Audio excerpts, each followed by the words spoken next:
La la la la la la la la. La la la la. Oh yeah, oh yeah, oh yeah, oh yeah, oh yeah. I represent Bahamian people. I from Nassau, Bahamas, big up Baytown, bro. Where I from Baytown, bro. Right between West and Augusta, where them two roads meet, they call it Wilkinson Street.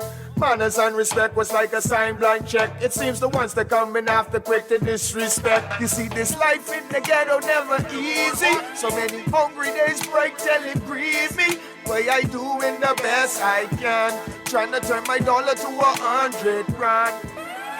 I represent the ghetto people. I from Nassau, Bahamas, big up Baytown, bro. Where I from Baytown, bro. Don't take no back talk, no bribe or no joke. If you find fire, you definitely find smoke. Baytown, bro. Where I from Baytown, bro.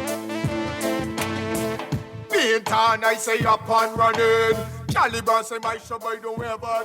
Good night, Bahamas, and welcome to Guardian Radio 96.9 FM.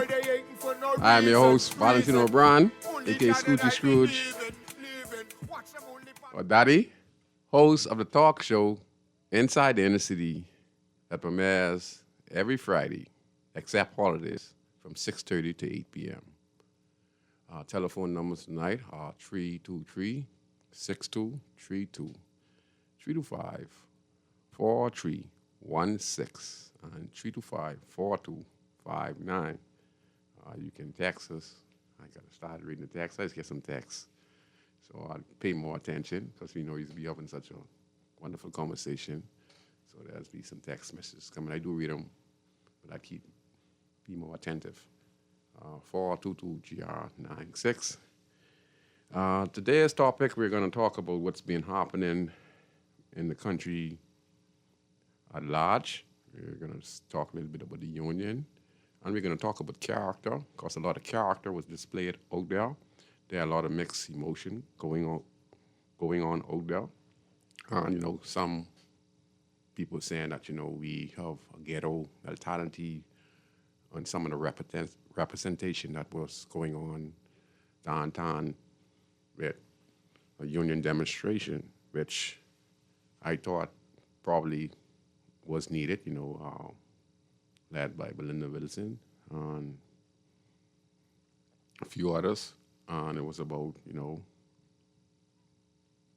pay increase and some other things Ms. Wilson wanted to discuss with the Prime Minister. She stated that she was able to discuss one matter according to when she went to the office of the Prime Minister, I think about yesterday, to do a third demonstration by the office of the Prime Minister, along with many teachers and persons who represent the union, which I think is the best interest of the people. But we want to talk about character. We want to also talk about the pain Bahamian people are going through in the country, those who are working, who was looking for their particular promise that they were supposed to receive, I think September or October. And it was brought to the Prime Minister's attention about a week ago, when he was in front of the House of a Parliament, where he was addressed by union members led by Ms. Wilson, who I think has been fighting for a lot of union members for many, many years in the country. So there's no discredit to her. I just think that they were interrupted. It's supposed to be a union demonstration, but from the union demonstration, it was supposed to benefit the union and the people who are involved. Attention was put on political organization, which took the attention from where it was supposed to be. So I understand why the Prime Minister reacted the way he reacted, based on the kind of stigma and problems he's in, because, there are thousands of teachers, thousands of government workers who themselves, are underpaid and have a lot of bills, and they're seeing the many investments in Bimini and Freeport, and this caught the eyes of many Bahamians. Not only that, there are certain personality around the country who are part of political parties. They're flashing their funds around, showing people how good they were doing. MPs themselves showing off their Rolex watches, living quite well, which they truly deserve. So, in the eyes of hard-working Bahamians, especially teachers and people who are part of the union in many different aspects of life, they want to also live good. So, seeing all this, hearing how much billions are being invested in the Bahamas in this 4 years under the brave and Chester Cooper administration, which the investment is in the billions. That is all good. But like I said a long time ago, for my coming on the show, explaining to the general public how many people is it reaching? Is it trickling down? And now many people are just frustrated because the cost of living are very expensive in the country. Things are very, very, very, very expensive in the country, And the days are going fast. People have bills, so they have park bills, rent bill, so the bills are piling up for thousands of Bahamians, whether you're in the workforce or not. Could you imagine people out there who are not working, who I see on a regular basis? It's even 10 times as worse for them, Like I said, Prime Minister, again, is doing some great initiative, getting great investments for the country. He has done some great initiatives as well. I listened to him talk about agreements, how he met union members. He also talked about how many times have we sat down and discussed union members' matters. He has been more proactive than any other prime minister sitting down with union members. He stated that, the last prime minister wasn't even sitting down with the union members, but he take time out, to find time for the union members. He was kind of a little disappointed, because when I listened to his speech, I listened to everything people say and then I interpret it. And I have Friday to come and analyze everything that's said, because I have a day or two, or sometimes I have 4 or 5 days to analyze what's in the news. So I recap it in my mind and pick through the lines, see different editing, and then I'd up discussing on the show. Now, it doesn't mean I'm right. I'm just giving my opinion. You understand? So I assessed the situation. So when he was surprised at the demonstration outside of the host assembly at the very first time, and he said, listen, and he said, I thought that was like handled. So in other words, he thought poisons. That's what I'm saying. I'm just picking up the lines what he's saying. He said he thought it was handled, meaning that the agreement probably was signed. He thought that probably the permanent secretary, whoever was in charge, probably done deal with this matter. He felt that when he talked to the union, everything was signed, sealed, and delivered. And then here comes what a surprise now, because I tell you, there are a lot of hurting people out there, and they see the lavish lifestyle of many MPs of the particular party who are living good. They're on Facebook. So what you expect for us to do? We react on emotions, So if everyone is living good, and the country is booming with millions of dollars being invested, millions and billions, Exuma, Freeport, and in the Bahamas, and et cetera. And then there are many government people who are flashing, guys who have contracts are flashing, making considerable amount of money. And then we have some people who are part of government. They don't have, like, a contract with government.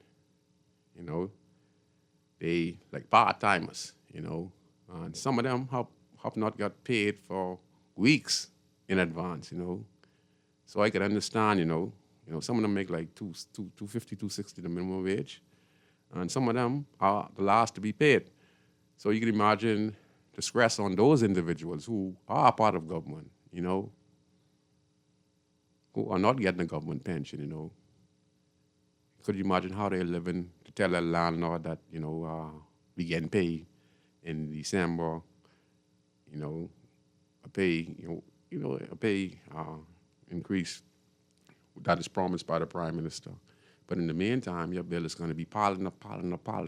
So even when you get this money, your bills will be double or triple. So as quick as you get it, it's gone, because the bills pile up in that time period, And I think that the Prime Minister themselves were a little shocked, but let me continue. As I analyze the situation, as the talks continued, you know, there were a lot of individuals out there as well who seems to have their own particular motive. I with the union, I with the people who need it. This is all about the union. This is about the teachers. This is about uh, the people who work for government, who part-time in government, who who keep government going. You know, they're their cries. You know, it's not about Michael Pentard. It's not about uh, Lincoln Bean. You know, it's about those individuals out there. It's about Belinda Wilson get the support of the people who she are responsible for. You understand? Because she need that support from those individuals. This could speed up the process a little bit. I think the problem ran, and I think her and the Prime Minister buck heads is when that, you know, she demanded that be wanted by October, and you know, people were shouting, ring the bell, you know, if you don't get the money, you know, things like that. So that's where leadership comes in. We might not like it, but all leaders are trained like this, to not bow, okay? This when they get resentful. They become aggressive because they are taught this, you know. They don't want no one to dictate to them and tell them when they're supposed to do something. You know, he said, and she is saying of October, and if you don't have that, blah, blah, blah, this, blah, blah, this, so that they are like kind of irate him, you know. And then when he went into his office, he was surrounded by individuals who me and you would not know, who would advise him to not break. You know, you say December, and then, you know, that's how things run, you understand? That's how things run in the country. That's how leaders are taught. They are taught these things. They're not going to be concerned about the numbers of individuals on Bay Street, you understand? They know that they have the rule of law. They know they have 5 years. They know that they can call the election anytime. Everything out there is just smoke screen. And if they have to lose the election just to say no to you, they would. Remember now, let's go back to when we had the yes-no concerning the legalization of the numbers business in the country. And we had, at that time, the Honorable Perry Gladstone Christie, who was the Prime Minister of the Commonwealth of the Bahamas. At that time, we were targeting a number of boys, you know, raiding the stores and stuff like that. So it come to a point where, you know, they had their lawyers and they filed to try and see if they could get a license. So the Prime Minister, you know, said that, you know, this wouldn't be a good idea if the government was to just go and give this license to Sabas and the big-time guys, Flowers and, you know, Adrian Fox and stuff like that, who are the main number mans in the country. Now, mind you now, they are being contributing by hiring individuals to work in their different locations around the country. And so he said, you know, getting close to the election, let me try and see if I can put it before the people. So he said that, you know, he is going to put it before the people, and whatever the people say, you know, he's going to respect it. So it went to the polls, right? If I'm correct, right? And the people said no, right? What did he do? Did the people wishes? No. He had investments for certain individuals who invested probably in the party, has donated millions. We don't know behind the closed door. And the Prime Minister decided to put those 3 or 4 individuals above the whole country. Just remember. Do you all remember? He put 4 individuals, right? 4 individuals over the whole country. So he sacrificed his Prime Minister's seat, leadership in the country for 4 individuals. Because look at the numbers, people. Those 4 individuals, they're earning everything they get, very legal or illegal. Sometimes you got to do what you have to do to get in life and then change your ways. You know, that's just the way it is, brothers. There are many people in this country who have done illegal selling drugs, smuggling, whatever it is, they did it in this country, and they go legit. So we can't judge nobody. Some people might never know about who did these things, but they turn businessmen and give up their bad life, and their life was changed. But anyway, 4 individuals who I just called, because they know the money value of those 4 individuals. They know the money those number houses bring in the country was total over $100-something million. So they were more valuable. Listen, people, they are more valuable than a whole community. Because in a community, we are given $150,000 from a member, from the government, from the prime minister, as a sniping to go deal with a population that has over 15, 20, 30, 40, 50,000 people in that community. That's how serious it is. Okay, so remember, just remember. I like to remember. See, I reflect on these things, and it trained me to actually let me know what's going on in the country. To let you know how politicians think. They would rather lose the election. So we could be out there saying they work for us. And I truly do believe they work for us. I truly do, really, but they really do not work for us. They work for the party and who they're connected to. And sometimes they work for us by service. But when it comes to the major decision-making, they work for themselves. I don't care how we talk about the Constitution, how we talk about the rule of law. We have seen the law got broken. Constitutional rights got took away when we were in the COVID-19 lockdown, where we saw the Honorable Prime Minister at that time, the Hubert Alexander Mendes. He brought some individuals in who were traveling from the U.S. to the Bahamas, who were quarantined. He took away those people's rights by not letting them contact their families. It was afterwards. They were locked up immediately when they landed at Nassau International Airport. And their constitutional rights were violated, and they were thrown on the buses and they were taken away. And then they were later made to make contact with their family and friends. And he came on national TV, and he stated that sometimes your constitutional rights would be violated. So even the law itself can be violated from the person who holds the highest office in the country. So, yeah. So 100 years from now? So, yeah. So I was continuing the talks, and just to let you know, like how we sometimes forget. So we would give up, a prime minister would give up losing the election down to Bow. So that's why he stated that it's December, and when Ms. Wilson demanded it in October. And look what he did immediately after that. Now, to the first one, to the second one, that was the one downtown, to the second gathering.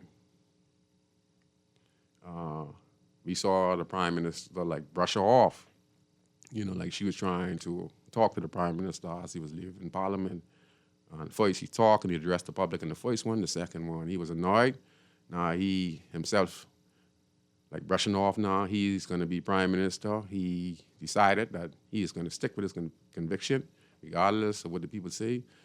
But I think he's going to pay it in December, like he stated. And immediately after, the next day, he was sitting down with other representatives from other unions, and they come to agreement, some from the Ministry of Education.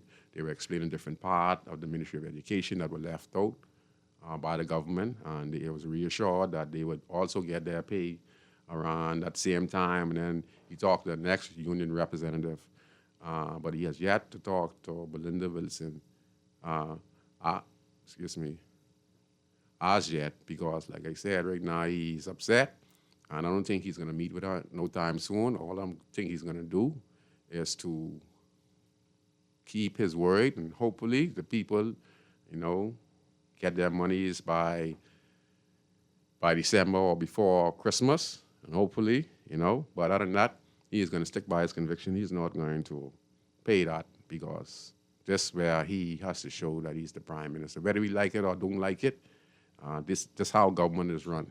He will not be dictated to by no union representative. He will be not dictated to even by the Bahamian people, whether we like it or we don't like it. Now, he listens, he reacts in some incidents, but in some incidents, he's going to forget about that and the rule of law and his conviction and set of people who he's surrounded with is going to make him make that decision. That's one reason he pushed her off. And then later on that day, even before that happened, I saw like I say, I about the union. So I analyzing the whole situation, and it's about the union, it's about the teachers. I'm glad that they're out there. I know how hard they work. They really deserve everything they truly deserve, okay? There's no ifs, no buts about that because the cost of living are very expensive in this time. And I'm going to play some of the clips after I finish up in this conversation. And then going on to the opposition leader, and then the coalition of independence leader, Lincoln Bean, who's doing a tremendously great job in the country. He's a little aggressive in his approach. I think he needs to simmer down just a little bit because he's being so aggressive. He's being aggressive to police. He's being aggressive to the prime minister. He's being very aggressive. I know you're radical, but listen, you have a lot of people out there who don't live like that. There are a lot of people in this country who running from that type of behavior. And let me just quickly just talk about my behavior. As much of violence I've been in my life, I've always been respectful when I met leaders of the country. I don't care who you are. If I met Debbie Bartlett, I was always respectful. If I met the Prime Minister, Oscar Pinland, late Oscar Pinland, if I met Perry Christie, if I met Neil Ellis, if I met Elaine Pinder from Bamboo Shack, if I met Ms. Alexander Melis, if I met Mr. and Mrs. Simonet, whoever I come in contact with, even though I was a guy who was running the streets, right? And when I came into the lifestyle, I was always respectful of people who were in different positions of society because I knew that I had to behave myself in a manner in order to have a good conversation and make people understand where you're coming from, understand your passion, understand your desire, and they'd work more with you. You create more enemies, and when you create more enemies, you create them in the PLP, you create them in the FNM, you create them how people see and you act on your personality, and I'm going to explain it, Like for me, I had to change a lot of things I did in my life. I was aggressive, okay? And I understand that I was the problem. So when I simmered down, I started to let people talk. Let them talk first, right? If I see someone talking to somebody, how could I just go there and then let me talk about that? So anyway, now the leader of the opposition, like I said, it's a union thing. This thing is supposed to be done with Michael Pintard or the Coalition of Independents. They could show their support by staying in the background. So anyway, now, what a media ago, Honorable Minister, the opposition leader, Honorable Michael Pintard, was talking to a lady, looking at the interview on Bay Street, and there were a lot of other individuals who were very concerned.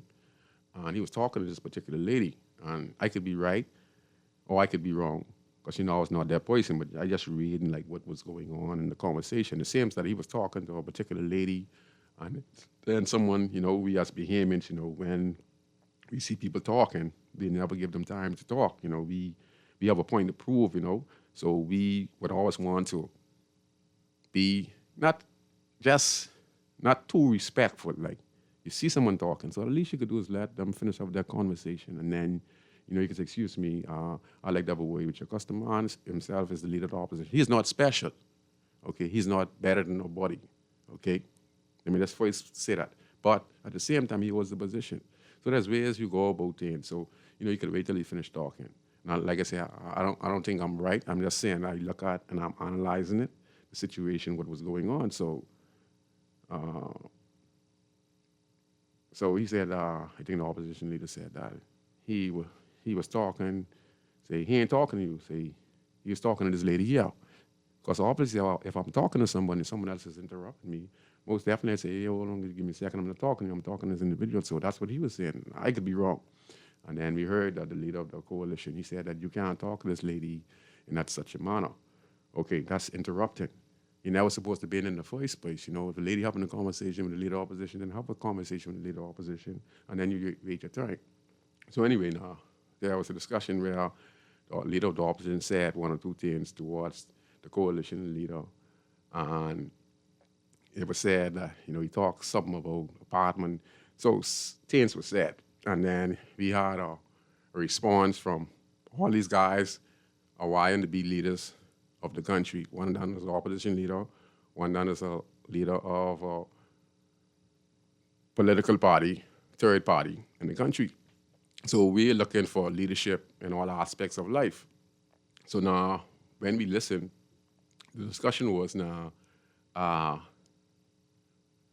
blah, some things were said, you're a crackhead, you this and you that.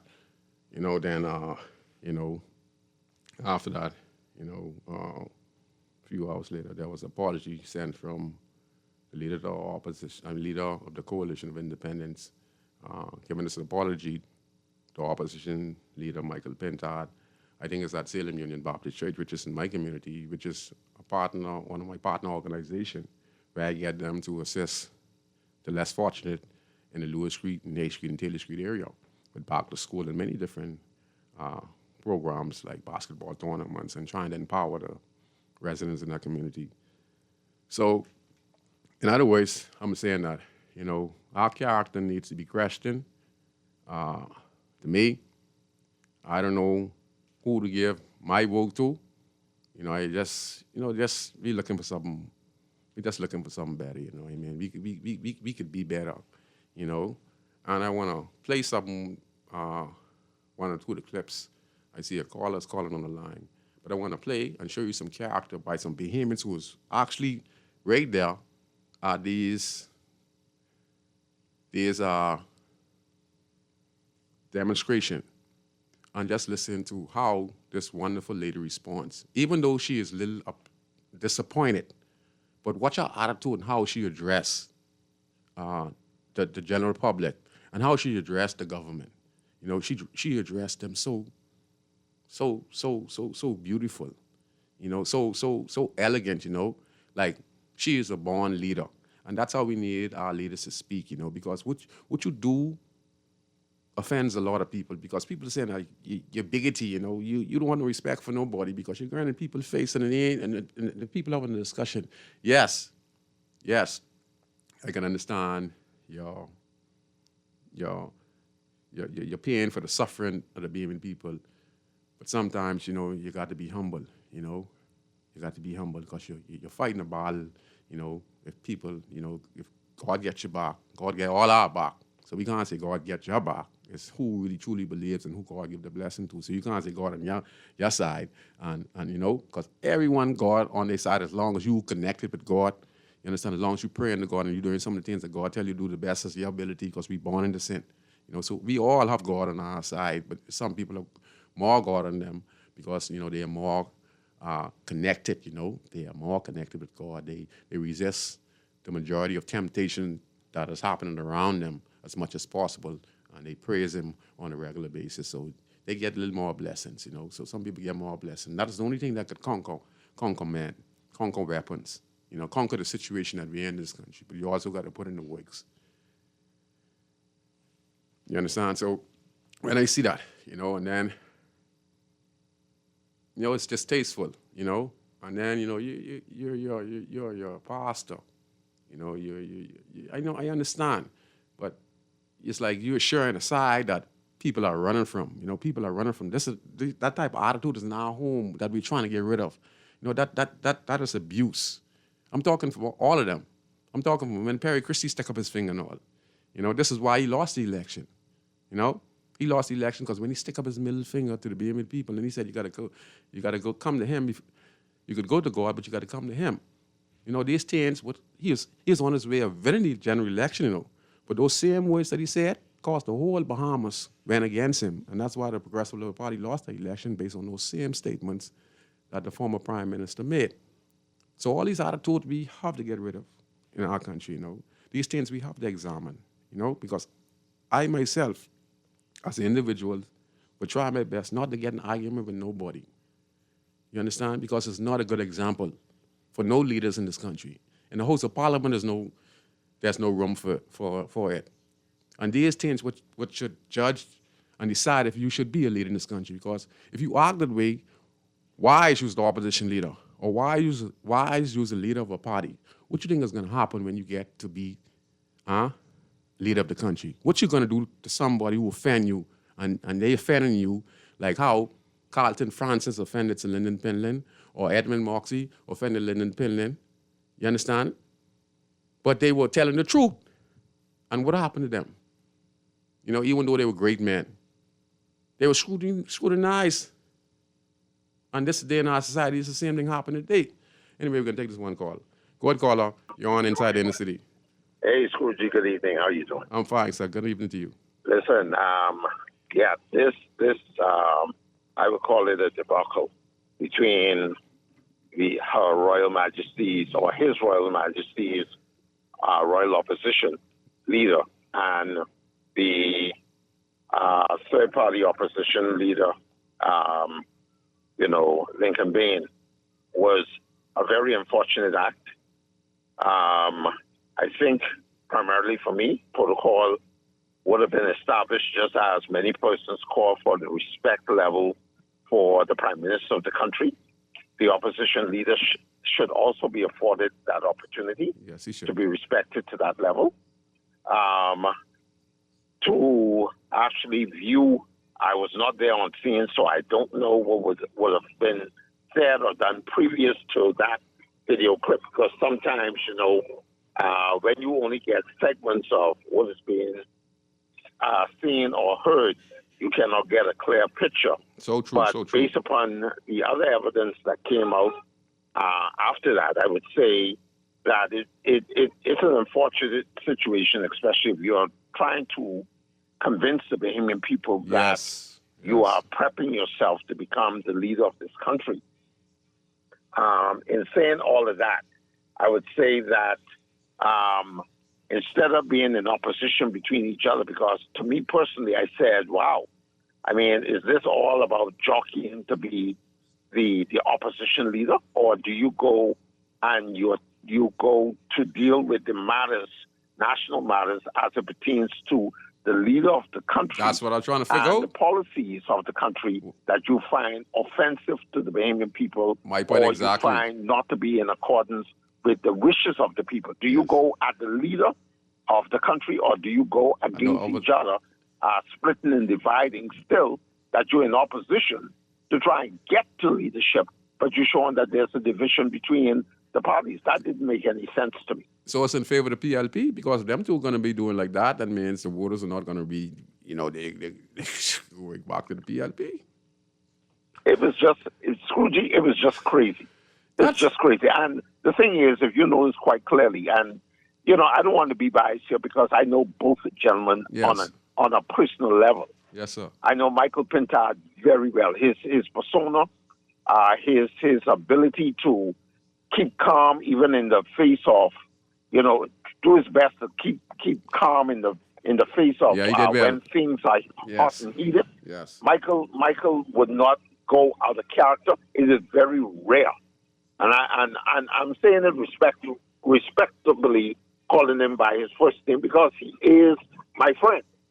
He very, very rarely comes out of character. And, to see that what has happened, at least he even tried to walk away. Yes, he did. Even after the words were exchanged and, allegations of what was spewed, whether proven or unproven in the public domain, to this date, they are unproven. I mean, still, And there's a certain level of decorum and that should have been yes, held there. and that's it. And to find that the disrespect And it's between the two leaders yes, actually emanated to that level, it was in very, very poor taste. And I just like to So, say, I'm really hoping that the public can move forward yes, from what has transpired and look at the national issues that we have to deal with and this current administration that is in the House, that is in power, yes, where their ineffectiveness to bring about a lot of the reliefs that we are looking forward to. These are the things we should be addressing, yes, But let's see where this matter goes to. I know there's a by-election. I understood that is still on the table. It's coming.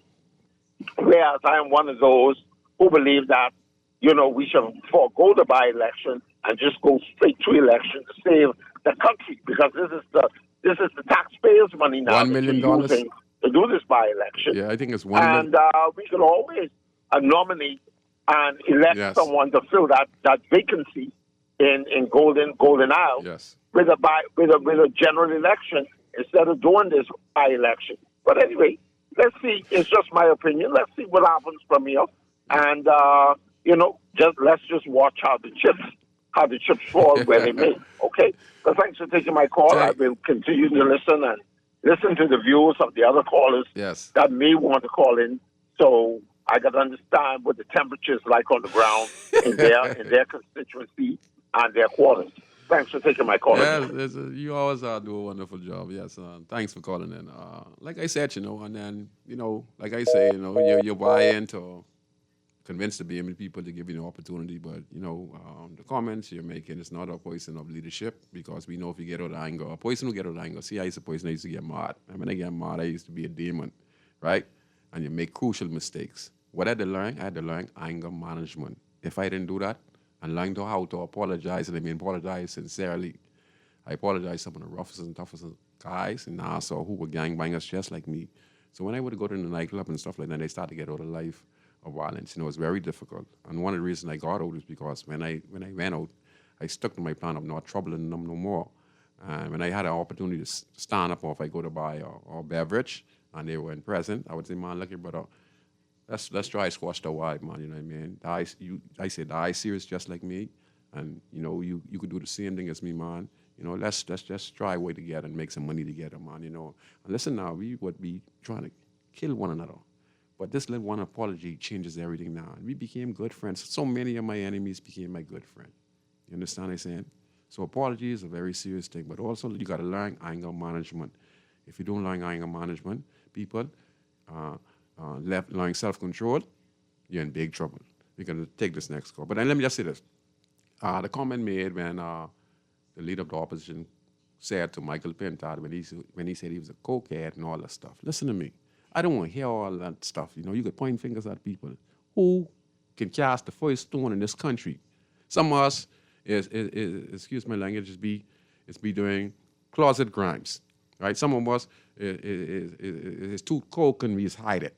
Some of us is womanizers. Some of us is steal. Some of us, you know what I mean? Some of us is abusers. Some of us is liars, So, and we hide these things. So who are we to judge, and say things about other individuals when you can look at your own self and take the speck of your eyes, just like me.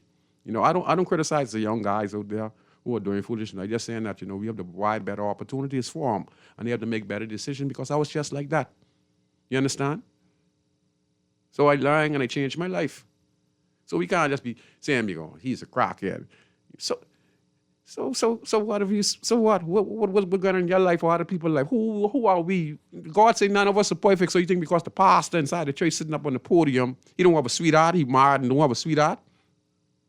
Or he could be, having sexual intercourse with the next man? Huh? We're going to take this next call on Guardian Radio. Go ahead, caller. You're on Inside the City. Go ahead, sir. How are you doing? I'm fine. Good night to you. Okay, so I don't know why people get all excited about the PLP. When the leader of the PLP had a budget of $500,000 to travel, $500,000 to travel for the year from July to July. And in 6 months' time, the leader, Mr. Brave Davis, spent $2 million. $2 million in 6 months of the taxpayers' money. Is that the kind of responsible government? Hey, listen, I could understand even if it went only $1 million. But that's abuse. Yes, sir, I agree too. And the breadbasket items haven't gone down for the poor people. I don't understand how some of these people is vote for them. So that's my 5 cents. And thank you very much for taking my call. Thank you very much, sir. Boy, you make it short, but you make so much good sense with that little short comment just now. It's the truth. You know, the travel expenses that the Prime Minister has been going on. See, these are things why the people protest, you know. These are things why. See, the government costs it on itself, you know. They have no one to blame but themselves, you know. That probably $2 million, you know, like the gentleman who just called in, they could break it down to $1 million. You understand? Some of those functions that the Prime Minister goes to, they don't need to go to these international functions and stuff like that, you know, and can't entourage of certain individuals who they can't, you know. They have to break down on how many people going with these individuals when they're traveling. You know, some of these people carrying 7, 9, 12 people, you know. They eat large when they go in these big-time hotels in London and stuff like that. Say they go into the cheap restaurant, you know, and go get, they want to sleep in the most expensive hotel, you know. So that's where the taxpayers' money going, you know. That's where they call you right. They will live in the most area. They go to Dubai, they want to stay in the big hotel in Dubai, you know. They will go United States of America, they will go Canada. They're looking for the most expensive because that's how government do. You know, they have a permanent secretary and the travel arranged, and they go around to all the countries that the government has to meet with, like CARICOM, you know, UNESCO, you know, international meeting, the Ministry of Education and stuff like that. So they use the opportunity to waste the taxpayers' money on luggage lifestyle that is not necessary. And the car, certain individuals who they don't need the car on these trips. Some of these people just go for the ride, have no purpose of negotiating. They just go for the ride because family and friends and lovers. Okay? Yeah, I'll call you right. My producer Wally saying we have to take a break on Guardian Radio 96.9 FM. Don't take no back talk, no bribe or no joke. If you find fire, you'll definitely find smoke. It on, bro. Girl, you see how Cora eye look funny, all black up yesterday? But she says she bumped into a wall when she's running after the churn dam. Yeah, but last Saturday, you see her arm was all black and blue, right? So what you saying? You think something wrong between her and Jack? I ain't sure, but you know Jack is a jealous man. I hear him and Cora last Friday. I hear him say he hear Cora have eyes for Junior. Now you know that ain't true. Cora is a good woman, does mind her business, take care of them churn, and go to church every Sunday. So what you think we should do? I think we should report Jack, you know. Cora don't say nothing, but silence hides violence, and we don't want to line up in the cemetery. Not me. I ain't getting in nobody business, then Jack come after me, and I land up next to Cora. No, man, we could call a text Crime Stopper. And remember, we can even get some grocery money for our tip. Remind me again, how does this work? We can call them in Miami at 328-TIPS or 328-8477. Or when we in the island, call toll-free at 300-TIPS or 300-8477. And if you don't have no minutes, use the Crack Crime Bahamas app and we could text them and the messages get on mix up before it leave your phone so nobody can know what you saying. So what we waiting on then? Let's go earn some grocery money. Get ready for the Clifford Big Bro Riley Memorial Concert, Friday, October 17th at 7 p.m. at Bahamas Faith Ministries. It is absolutely free. Performances by Landlord, Sammy Star, Solo Maid, Antonio Roll, Mr. Black, Sherwin Gardner, Rico, Najia Seminet, Mr. J, Peter Ronks, Mr. Beebs, Natasha Taylor, Oslin Jador, Iman, Aliyah Coley, Kristen Massive, Adriana Munnings, Akeem Gardner, DJ Godson, Shabak, Kingdom Mind Ministries, Apostle Henry Higgins, Young Wisdom, Monty Sweat, and the Daughters of Big Bro. Come as we reflect on the life and legacy of Clifford Big Bro Riley. See you there. Always on the go? Missed the show? You can now listen to Guardian Radio talk shows anytime, anywhere on Spotify and YouTube by searching Guardian Radio 96.9 FM or by entering the name of your favorite show. You can also listen by logging on to GuardianTalkRadio.com and clicking on the podcast tab. Guardian Radio, continuing to provide you with fresh news and smart talk anywhere, anytime, all day. You try to rest, but roll with the best. For all your printing needs, there ain't no one better, no. For posters and banners, magazines and flyers, for window decals, greeting cards and newsletters. No job too big and there's no job too small. You name it, we can print it. Just give us a call. Let Print Masters bring your masterpiece to life. Located in the Nassau Guardian Building, telephone 302-2361. This is Guardian Radio, your station for up-to-the-minute news and intelligent, interactive, and engaging conversations. 96.9 FM.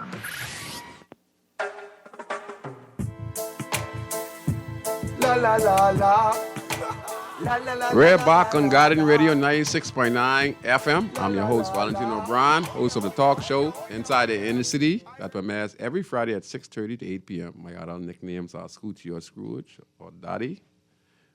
And it's a pleasure to be a host on this wonderful station. My producer in studios is Wally, and we're having a conversation about the character, and then we're going to play some clips about some individuals who make me proud to be Bahamian, you know, even though they're addressing certain issues concerning the government performance on their salary, they still conduct themselves in a manner. There's two clips I'm actually going to play three clips, but before I do that, I have a call on the line.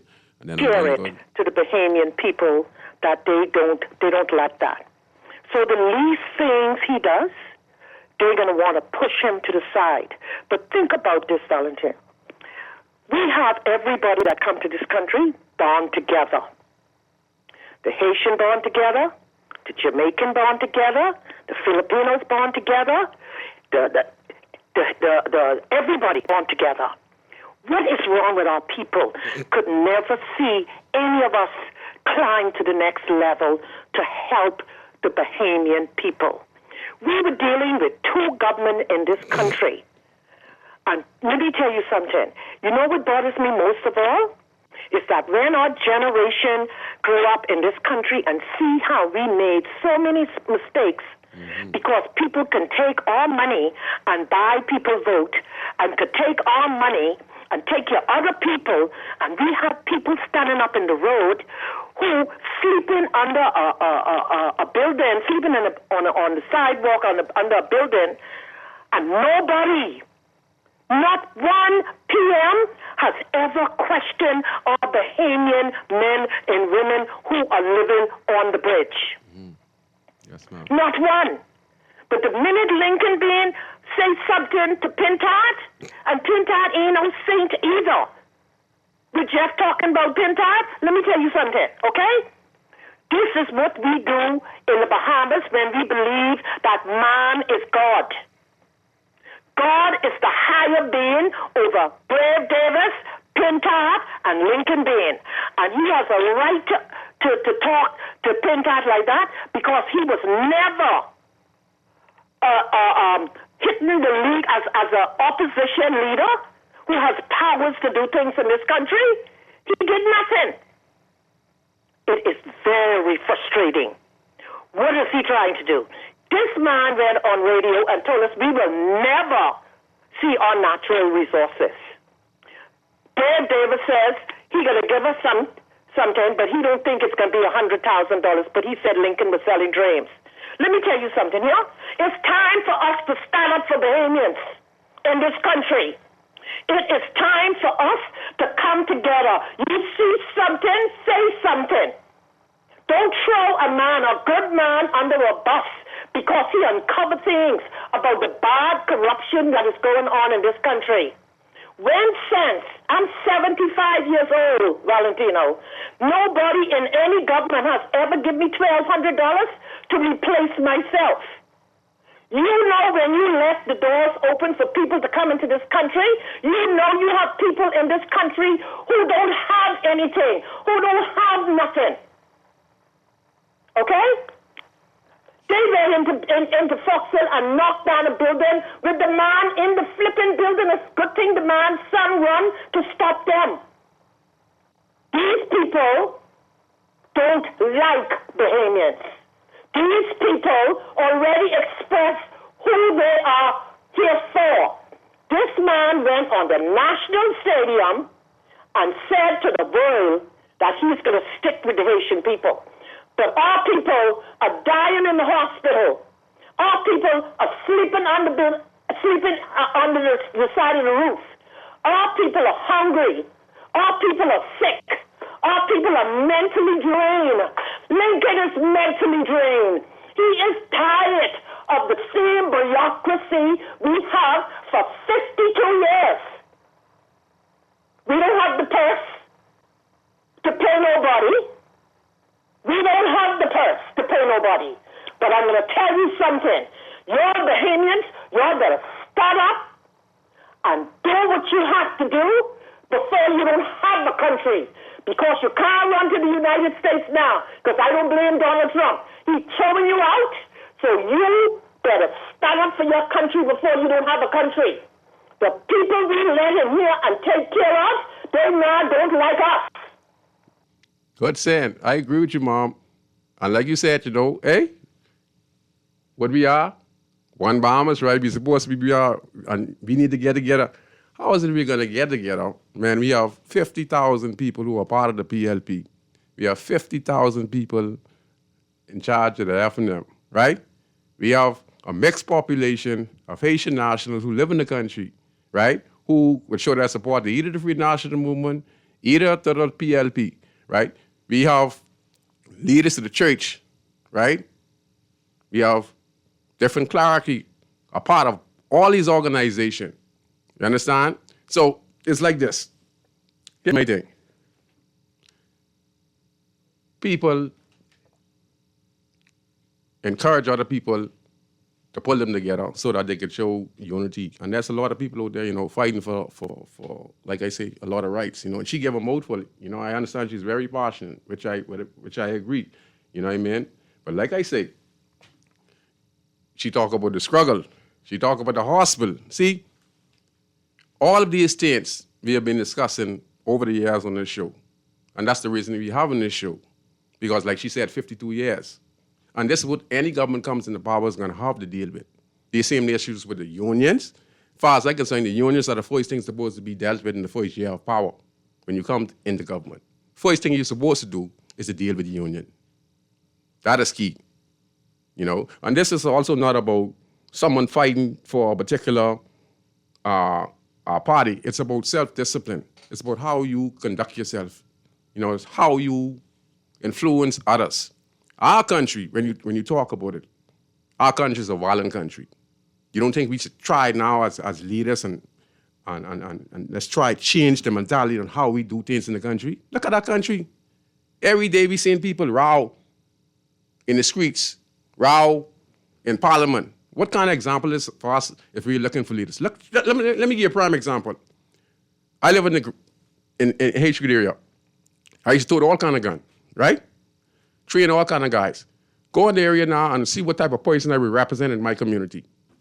See if there's any ill will towards me in my community. And I'm a poor man, and I'm doing the best I can to better my community. I'm not looking for no government for no help.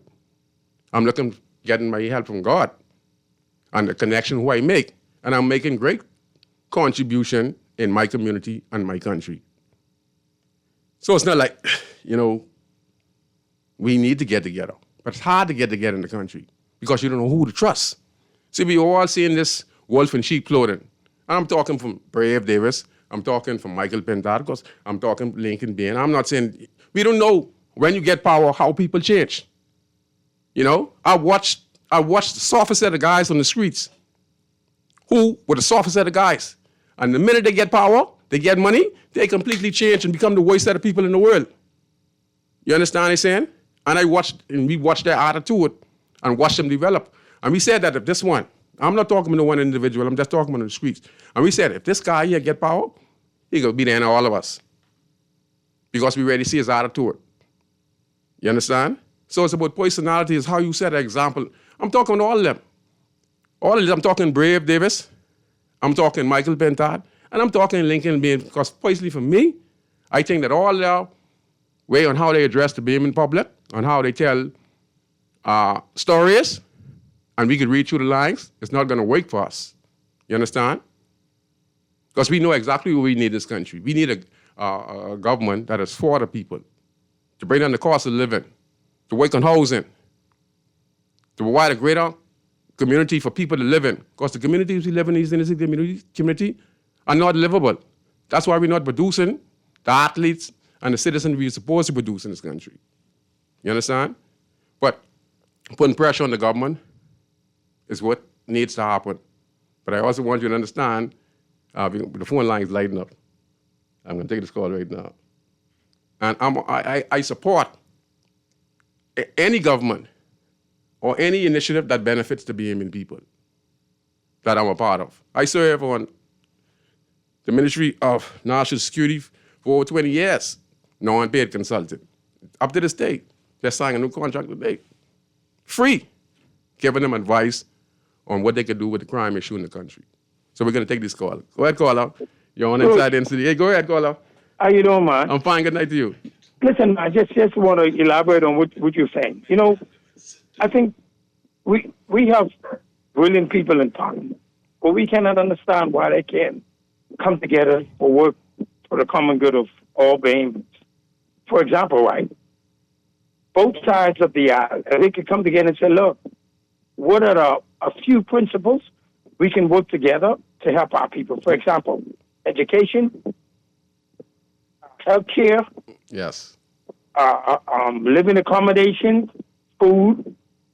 You know, how do we address these? And if they can come together and put together initiatives that both sides would agree.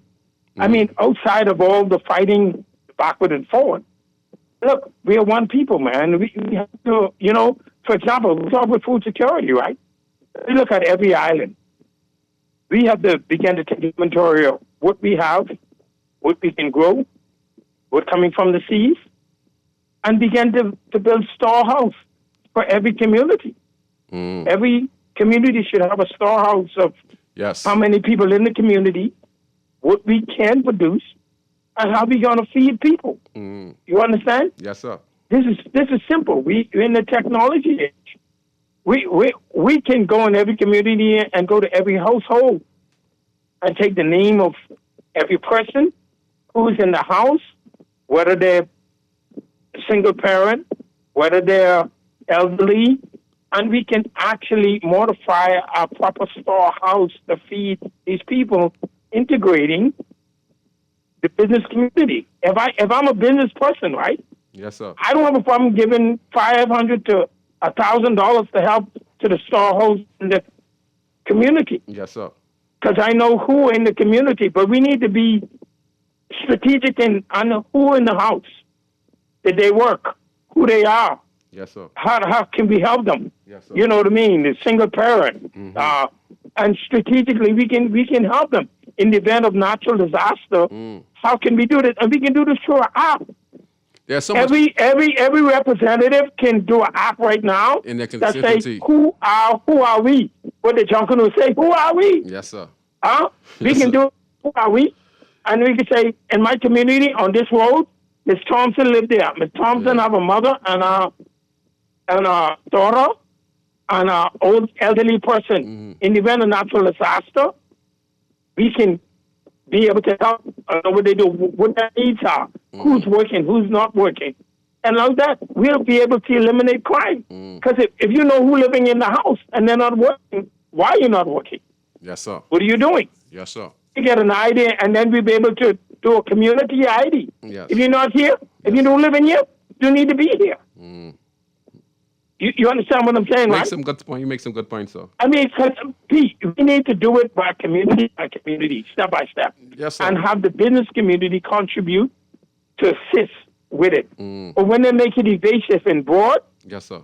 if you make me a part of, I'm a businessman, you make me a part of what you're doing, yes, sir. I can't hire no one. For example, if we need to clean the street, right, I may not be able to hire you, so I'll give you a constant job. But maybe I can hire you for 2 days. Yeah. And I can pay that to the community. Yes, sir. And the community, I pay $80 to community, so the community's trying to get $30, and the person who will get $50 yes, sir. for their work. I think that comes in with the idea of introducing local government and national providence, because those You know, the problem is with local government, we have enough knowledge of people that you need to integrate them and make them a part of what we're doing. That's right. It's easy, and that make it easier on the MP. That make it easier. He becomes CEO executive. That's what we need. That's what we need. These are the programs that I'm working on with IDB Bank to introduce to the inner city community. Yes, under Obama's government over the years. Thank you very much. We're going to take this next call. I can't even play the click, man. I can't even get a chance. We can take this next call. Go ahead, caller. You're on Inside Inner City. Hey, Scrooge. Hey, good night to you. How you doing? I'm fine. Good night to you. Yeah, this Bryce from Derby Road. But I calling in because all this attack and upheaval between Lincoln and my childhood friend and schoolmate Michael Zendat. Yes, sir. Like everybody's saying, the focus is on the one who hold that position right now and who had 4 years and 1 month. Yes, right? sir. Yes, sir. And 1 day. Yes, sir. I mean, you might as well say this was the start of the next month. That's the Prime But Minister. they've been there and had time to prepare themselves to run this country in the right direction. Yes, sir. Because the previous Prime Minister had issues since Dorian hit in 2019. Yes, sir. And had a pandemic in 2020 and didn't lose power, like I said, 4 years and 1 month ago.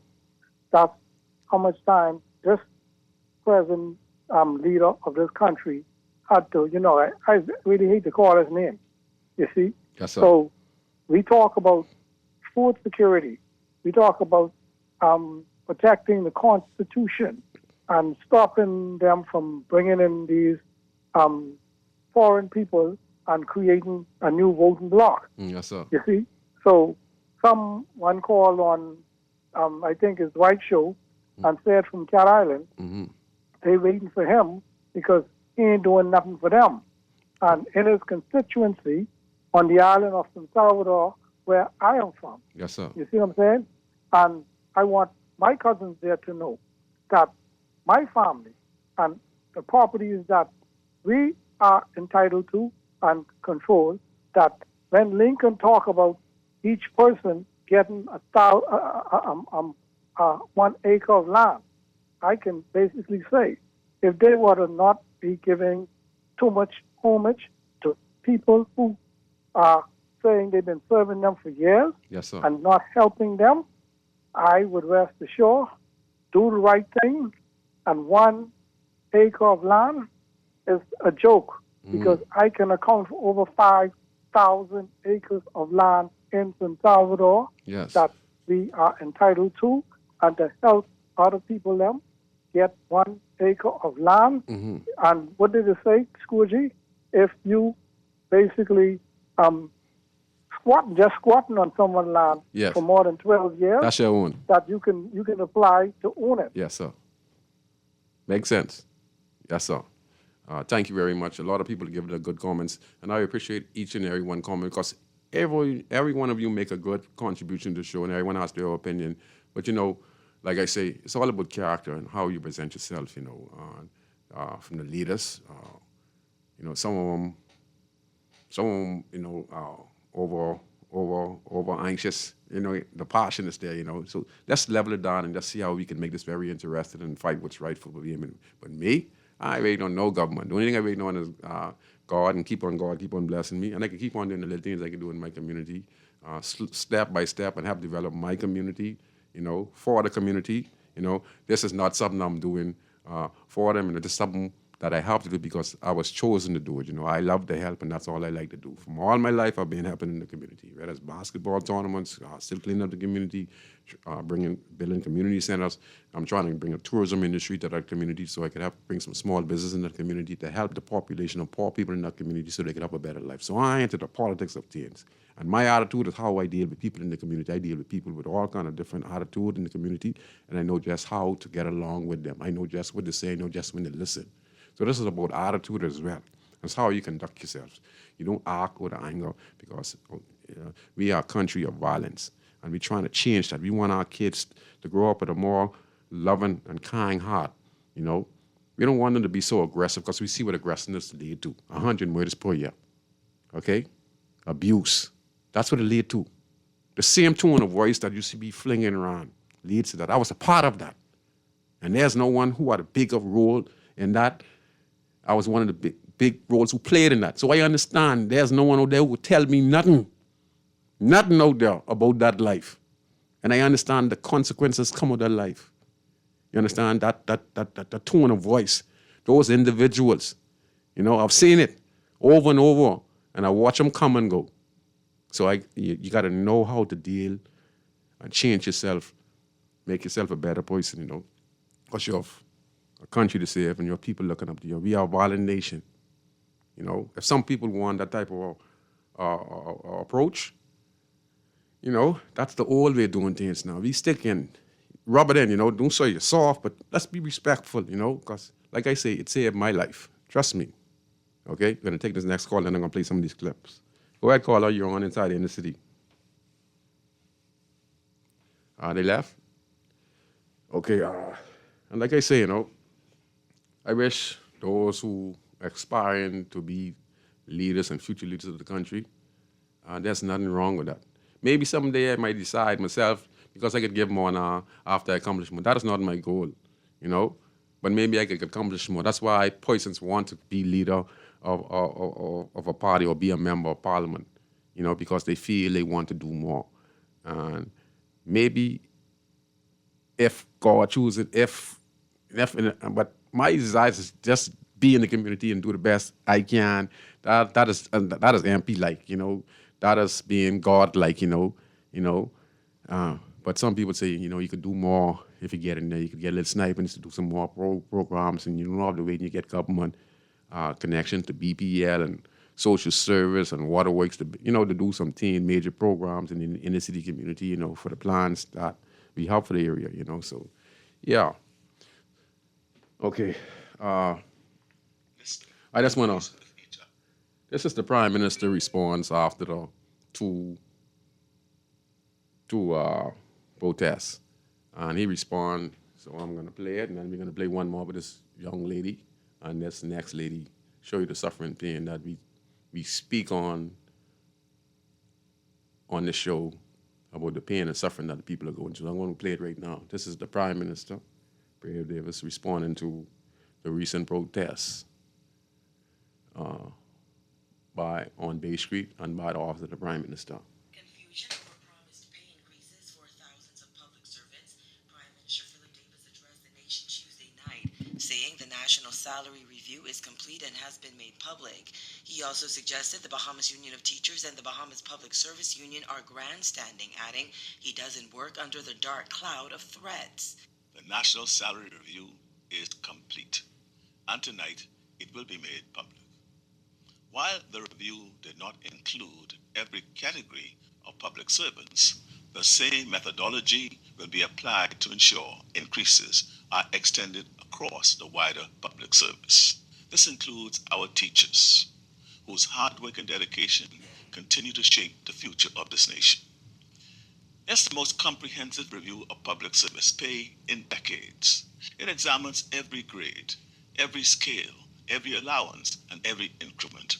It looks at the impact of inflation, at fairness between professions, and at how we can modernize pay across the public service. Davis also addressed concerns about a delay in payments which were initially expected in September. The delay was not a cash flow problem. It was an administrative process, making sure the new salary adjustments for more than 15,000 public officers were accurate, fair, and done right the first time. I'm satisfied we have resolved the issues, and I want to reassure every public servant that you will be paid before Christmas. The union leaders have to do their jobs, to represent their members. I have to do mine, to represent all Bahamians. The national address came hours before a planned march from the Old City Market parking lot on Market Street to Rawson Square.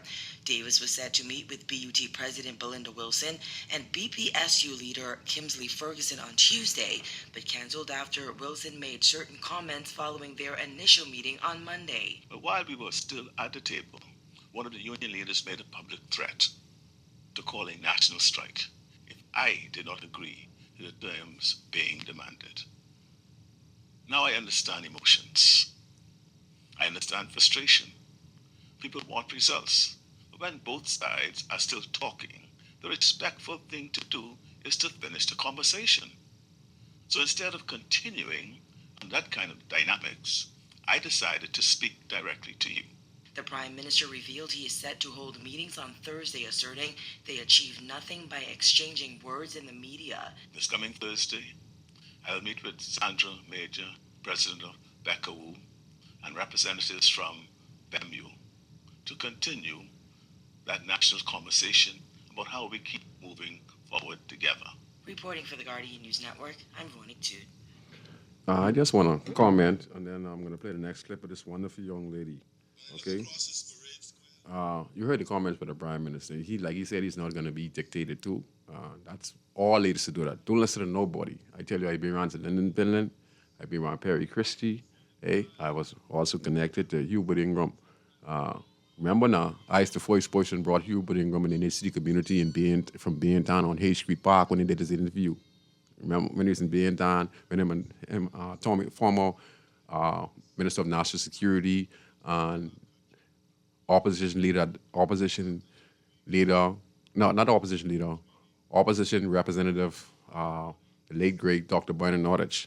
Him and Tommy Tonkus ran at it in Baintown, and then they said that if you want to have a meeting, they told the media that if you want to have a meeting, meet them on Hay Street Park where Valentino Brown was. And that's when Hubert Ingram, along with his whole congregation, met on Hay Street Park. And that's where he gave his speech, when he was walking through the Bain and Grandstand area to see how they're going to help rebuild the Bain and Grandstand area, but they lost the election. So that was all my doing as well. So I've personally sit down and had discussion with leaders, and I understand when you offend them, they would rather lose the election. Listen, this is how they train. See, this is what people don't understand. This is how they train. Now, you might not understand this, but this is how they train. You don't think this is how they train? Listen closely and remember again. Could you remember when Brandon McCartney started to outshine in the media spotlight the Honorable Prime Minister Hubert Alexander Ingram? Let's remember closely now. Remember, Branwell was going around, putting on the immigration clothes and going on and dealing with the Haitian national along with the immigration officers to make sure no corruption was going on.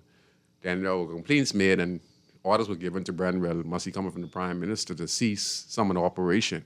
And he said during that he's the Minister of Immigration, so the Prime Minister kind of shut him down. And then he started to attack the Prime Minister. Then he oats himself with the party, and he started the DNA. And you heard what the Prime Minister said then. The Honorable Prime Minister at that time, Hubert Alexander Ingram, he stated and said these words. He said, before you win the election, I'd give it to Perry. And what did he do? He gave it to Perry. You understand? You all don't understand how this thing run. This thing is a fraternity. And if you upset these guys, they would rather lose the election. You understand? That's how this thing go. Because these guys, them done filthy rich. They have connections. They have the major businesses in the country. And basically, all politicians, all senators are basically business-minded people who own businesses. Go look at their background. Everyone who inside those of parliament basically is a business person, so they're connected some type of way. Don't mind all the gibberish you're seeing, you know, because they understand the balance and the power. Me and you are the fools, because they know, all leaders, listen to me, all leaders know how to rule. Whether it's Perry Christie, whether you was Michael Pintard, and if we see someday Lincoln being a successful and being the Prime Minister, he himself would be taught leadership from the permanent secretary who's around him. You understand? Let me tell you something. You all don't want to start this thing go, you know. This thing go, the system is in place. Regardless of who comes in power, the system remains the same. You as the Prime Minister just coming in. You think you know anything about what's going on around the world? You're a permanent secretary. You're permanent secretary from the Ministry of Education. You're permanent secretary from Social Service. You're permanent secretary from the Ministry of Finance. You're permanent secretary from the Ministry of National Security. You get briefed from all these permanent secretaries. You understand? These the ones who run government. You could point your fingers all day you want. Yes, the Prime Minister, but the Prime Minister gets his schedule, gets his advice from the permanent secretary. That's why I want to talk with Permanent Secretary Simon Wilson. You understand why I think government always hire Simon Wilson, regardless if they come in power? Because he's one of the best financial genius in the country. You understand? That's how this go. But anyway, let me play one more clip. Okay, that's the Prime Minister's response. I'm going to play one more clip. Give me a second. Let me see if I can find all these. I talk too much. You got a couple more minutes. We're going to take a break. Take a break and we'll be right back on Guardian Radio after the break. Don't go nowhere. La, la, la.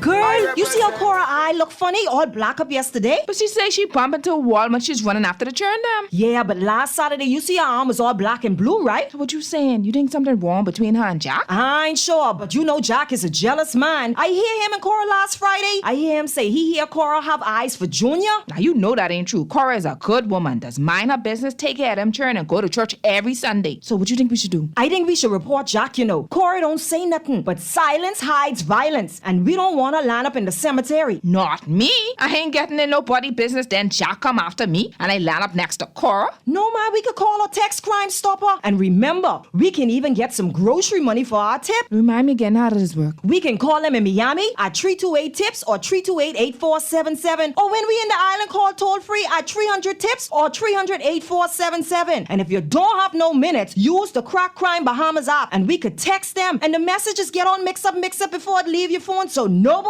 can know what you saying. So what we waiting on then? Let's go earn some grocery money. Get ready for the Clifford Big Bro Riley Memorial Concert, Friday, October 17th at 7 p.m. at Bahamas Faith Ministries. It is absolutely free. Performances by Landlord, Zami Star, Solo Maid, Antonio Roll, Mr. Black, Sherwin Gardner, Rico, Najia Seminet, Mr. J, Peter Ronks, Mr. Beebs, Natasha Taylor, Oslin Jador, Iman, Aliyah Coley, Kristen Massive, Adriana Munnings, Akeem Gardner, DJ Godson, Shabak, Kingdom Mind Ministries, Apostle Henry Higgins, Young Wisdom, Monty Sweat, and the Daughters of Big Bro. Come as we reflect on the life and legacy of Clifford Big Bro Riley. See you there. Always on the go? Missed the show? You can now listen to Guardian Radio talk shows anytime, anywhere on Spotify and YouTube by searching Guardian Radio 96.9 FM or by entering the name of your favorite show. You can also listen by logging on to GuardianTalkRadio.com and clicking on the podcast tab. Guardian Radio, continuing to provide you with fresh news and smart talk anywhere, anytime, all day. You try to rest, roll with the best. For all your printing needs, there ain't no one better, no. For posters and banners, magazines and flyers, for window decals, greeting cards and newsletters. No job too big and there's no job too small. You name it, we can print it, just give us a call. Let Print Masters bring your masterpiece to life. Located at the Nassau Guardian Building, telephone 302-2361. This is Guardian Radio, your station for up-to-the-minute news and intelligent, interactive, and engaging conversations. 96.9 FM.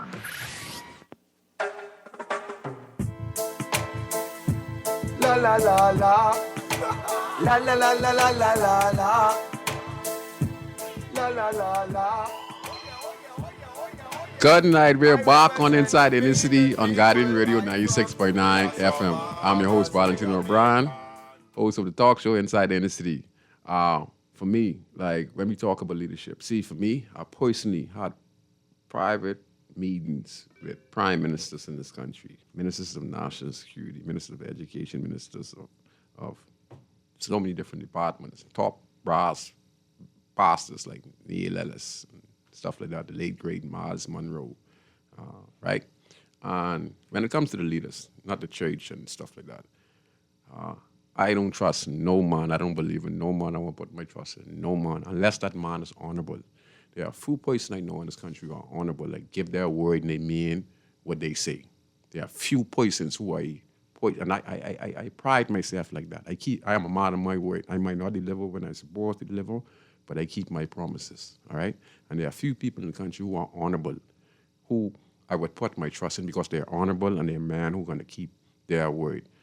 A lot of the leaders up there, they're not honorable, okay? First of all, and I don't believe in no man. You know, I don't believe you're not going to trick me with your sweet talks or whatever, you know. But I support of an individual who I feel is humble and charismatic and really care, and you can see that passion for the country. At the same time, not being so out of character. I just want to play this real quick. This lady right here. This lady right here. Let me stop this. This lady, Rachel, even though she was upset, she didn't argue the character. She didn't curse. She didn't say nothing offensive. And that's the kind of society we want to grow up. Even though you could be mad, but listen how she conduct herself. And this is how we need to conduct herself. Look how nice she did this. She is struggling as well. She's very beautiful, but I like the way how she addressed the media when it comes to her not receiving funds that the government promised. So I'm going to play it right now. Come on. 1 second. Oh no, where it going? Oh, my bad, Wally. Wally, get it right back. Let's slip up. Oh man, 1 second, Wally. Yeah, she spoke real good, and this is the kind of conversation that I like to hear from individuals. Even though she is very, very, very upset, she did it and said it in a very, very nice manner. 1 second. I'm sorry, I was messing up. Okay, she's coming up right now. I'm sorry. Okay. As clerks and janitors in here who also doing administration work. And if we can do the work, then compensate us. We work very hard. Yes, we make our bosses look good. Because why? We execute the work. That's what they hired us for, right? But treat us fairly. And then what is this about cut? How y'all won't cut salaries? Cut our salaries because we out here. And the week of August, BAMU had their management on strike. They had the strict superintendents, the principals was on strike. Did they get their salary cut? So why are we being threatened to have our salary cut? You have to treat the people fair. Now listen, I can understand he coming to us and say, meet me halfway. I can't pay y'all in October because we have to do calculations. We can understand that we are not people, we are civilized people where we can understand. Just come and meet us halfway. Yes. Meet us halfway. Yes.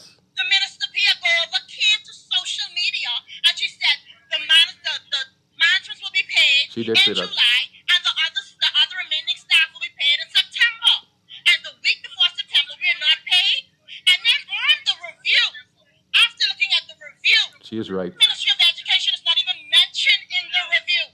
Ministry of Education is the largest ministry in the public service. Over 6,000 staff, and yet y'all do not consider the Ministry of Education staff? Where it all starts, it starts at preschool. The teachers have to teach the preschool. Then you move on to primary, the junior, the senior, to college. It starts with us. And we are not being treated fairly. I respect him as the Prime Minister. I respect everybody in that position. But right is right and wrong is wrong. This lady here, you hear what she said? She respects the position as Prime Minister. She respects the position of everyone who holds position. But she's telling you, right is right and wrong is wrong, and she's completely right, and that's the kind of conversation I like that. Look how she presented herself. You see what I said, Wally? She said what she said. She was respect the Prime Minister's position. She would understand if he come only say certain things, you know what I mean? But Pierre Glover Road, they came on national TV and said that, blah, that ain't happened. So give the people the apology, explain to them. And like you said, they have all the rights. They have all the rights that what they did out there. It's just that some people were not supposed to be involved in the union strike. That was about the union. No opposition leader supposed to take the spotlight away from what's going on downtown. That's for the union. You understand? The next leader of the particular party, that is not the stage for that. Now, if you're on the side, yes, that's what I'm talking about. See, that was for the union. You understand? That's for the people who, and I understand. I'm just saying it's for the union. So we got to understand where we're buttoning, Even the leader of the opposition even supposed to be in there, They're supposed to just deal strictly with the Prime Minister. The ideal about this was just the Prime Minister, because the Prime Minister is the one who could sign the people. That's why he said with the goodness of his heart. You understand? Which is the people's money anyway. It's our taxes. You know what I mean? But he, like he say, he can initiate it. And he's right. Just like when Perry Christie said that, you could go to God, but you got to come back to him. Because they know that, in this mortal, physical body that on this earth, they have the power. I mean, God has the power, but he allow us. See, what people don't understand, he allow us to rule. He allow you to pick good and evil. He give you free will. You understand? Okay, we're going to take this call. Then I'm going to play the next clip. Go ahead, caller. You're on Inside Inner City. Hey, Scrooge. Hey, good night. Good Good evening to your producer and everyone who listening. Paul P. Yeah, which is Paul P. Thank God for life, as you should. Scrooge, I agree with the lady say right is right and wrong is wrong. Yes. I believe a person like Glenys Hanna Martin, if she was the Prime Minister and the Minister of Finance, I think she would have dealt with these situations more different. Mm. Yeah, we need people that move really, when they say something, they mean what they say and they say what they mean. They ain't pretending. I like to listen to you when you talk about the history, like the people you met and, in the private sector and different prime ministers. You had the opportunity to sit down and talk with this present prime minister? I talked to him when he's in opposition, but not at this stage because he have a lot of guys around him. Like they discourage you, like? Yeah, they discourage him, man. He got a bunch. This time around, it seems like not just the party, the PLP party get hijacked, like the country get hijacked. Like when you put the voice set of people out front, and you ain't keep them in the back to make sure they still making a living and everybody could eat, and put the best set of people in the front who know how to deal with people, who concerned about people who more considerate and ain't self-centered and just there to empower and enrich themselves. That's what we going through right now. Yes. So tell me something. You talk about like people who was helping stuff. What would this president, member of parliament for your area? He helps out in different situations and stuff. Because I might have missed the time when you mentioned what he doing. He the same person who talked about the $5 million building they building in the area on who get nominated last night for the PLP. No, that's not Mr. Watson. Oh, you in Watson area? Yeah, Mr. Watson area. I'll give you. I hear everybody say he's a good man, but the Jomo Campbell, he in your area. That ain't a member of parliament. That's adjacent. One corner. Each street separates us from. But it's the same area what you represent. All the people is. Concern is kind of similar. Yeah. All this is the same. And you work with everybody. Yeah. Omar Thompson now United Against Crime, whoever started off, him and Scrubber now controls that part of the area.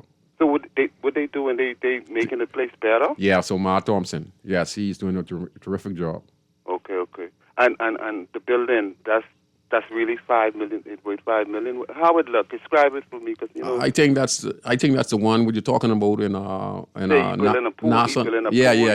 Yeah. That's high tech. It's community center. It has a different component to make sure the community has. So this would be like a building that even if the people vote him out, that they still be able to keep it. And who's yes.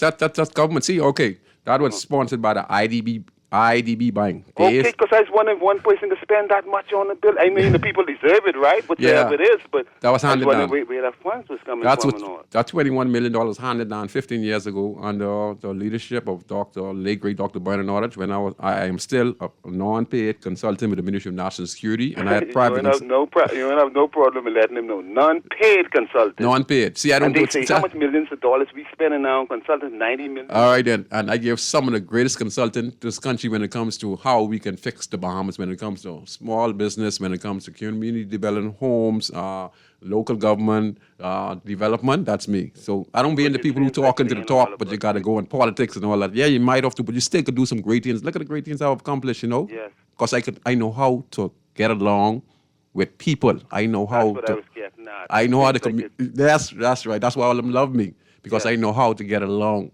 It seems like it's not about us. It's like more about them people I describe who's the voice of the people that put up front. It's more about the greedy, Scrooge.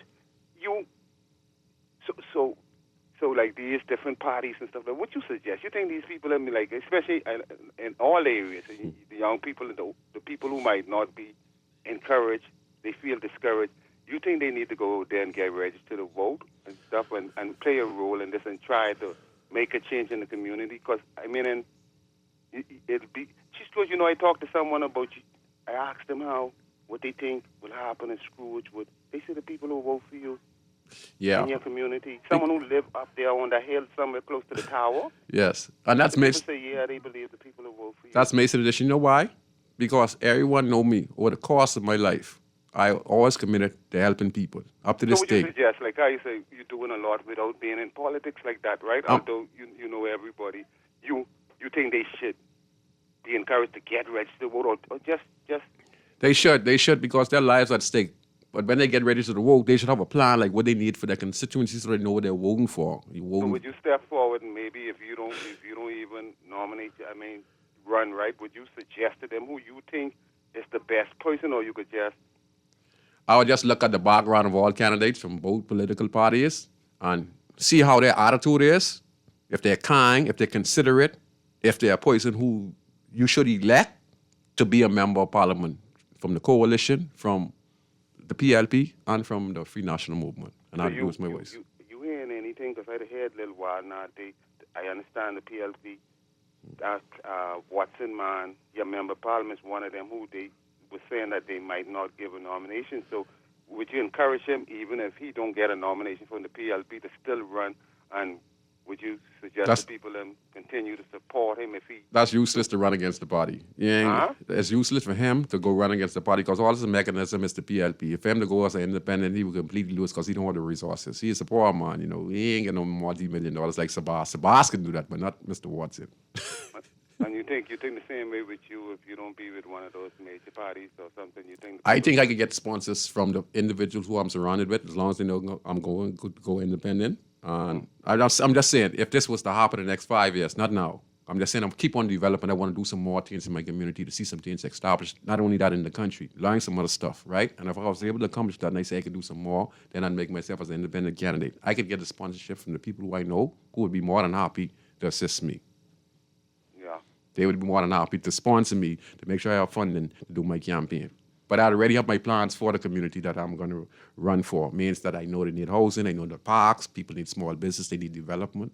And it would be concerning the small business, it would be strictly tourism, right? And the John Canoe industry, where we create training centers in that community. You understand? And they bring the small business development in that community, along with the tourism industry. So a wide opportunity with cleanup on a regular basis. No abandoned houses are going to be in these constituencies. So I can hang up now, but let me leave this with you. Go ahead. And keep up the good work, Scrooge. So you mentioned some people around there doing some things in the community, because it's just like lines, political lines, Yes. but it's just one place. One road separate Grandstand Grandstand from Jumo area. Yes. What are some of the things over on that side where you is with these people them doing, the member of Parliament Jumo or his... Jomo Campbell has actually been in community Let me center. know some of them things I can hang up and listen. Yeah. Keep up the good work, Scrooge. Have a good weekend. Yeah, before I go. Weekend. Jomo, yes, thank you very much. Jomo Campbell, I watch what they're doing. Jomo Campbell has been in the state-of-the-art community center. That funding, I think, came from the $21 million that was given 15 years ago by the IDB Bank, and part of preparation to build community centers to train the at-risk kids in the inner-city community. It was supposed to be community centers built all around Nassau and Providence. I was supposed to get some funding from the IDB Bank, but the PLP government lost the general election. We did a program called the Urban Design Lab that cost $1.2 million, where we had students from Vienna, Austria, down in the Bahamas for 2 years, and we did a study from Bay Street to see how we could tie in Bay Street to the inner city community. Yeah. So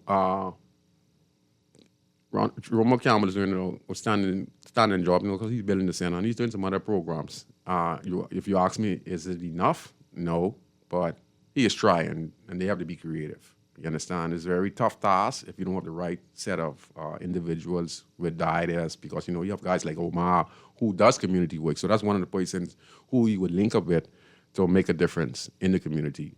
There are other stuff he's doing in the community with a lot of different people. There's some disgruntled people. You have disgruntled people all over the inner city community, in every community you're going to go in, because like I said, $160,000 for a member of parliament to go in this community to do community work. It's basically only a job that only could have 3 people. You understand? You only could have 3 people. So we need a MP. Each MP in the Commonwealth Bomb is going to need a sniper at least $1 million per year. So in a 5-year period, they have $5 million, and they could do some real community development. I'm just going to play this last clip, and then that'll be it. This woman here, show you how people are hurting. I've always said this. Listen closely.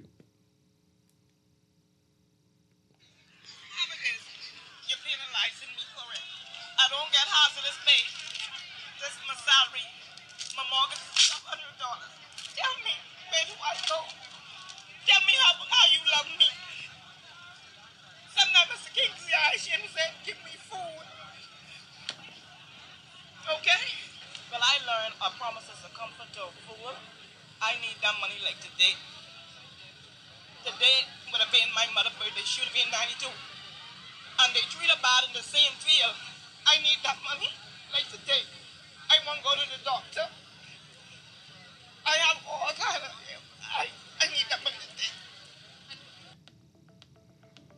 You know, and that's the cry of the Bahamian people. And that's why I have inside in the city that she's working and she has so many problems, Bahamian people are going through a very tough time. And like I say, the protest was needed. There are some things that we just could do better as a country. And like I said, we are a violent nation. We can't be inciting violent behavior and bad attitude. We can do it a little more professionally. Did you heard the young lady who spoke on the issue about the protest, how she addressed the prime minister? She said she respect his position.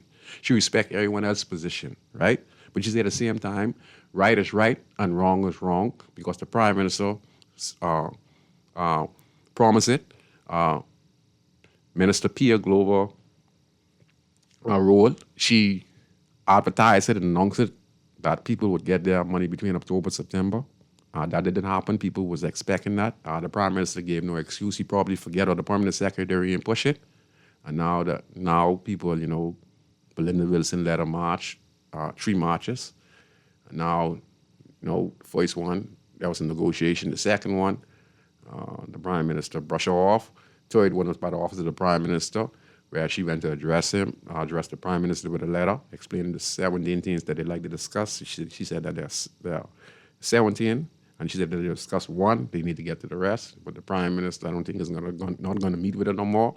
But I think people's going to have their money before December. You understand? Because like I said, he said it. That's the rule of law, and that's how they're going to.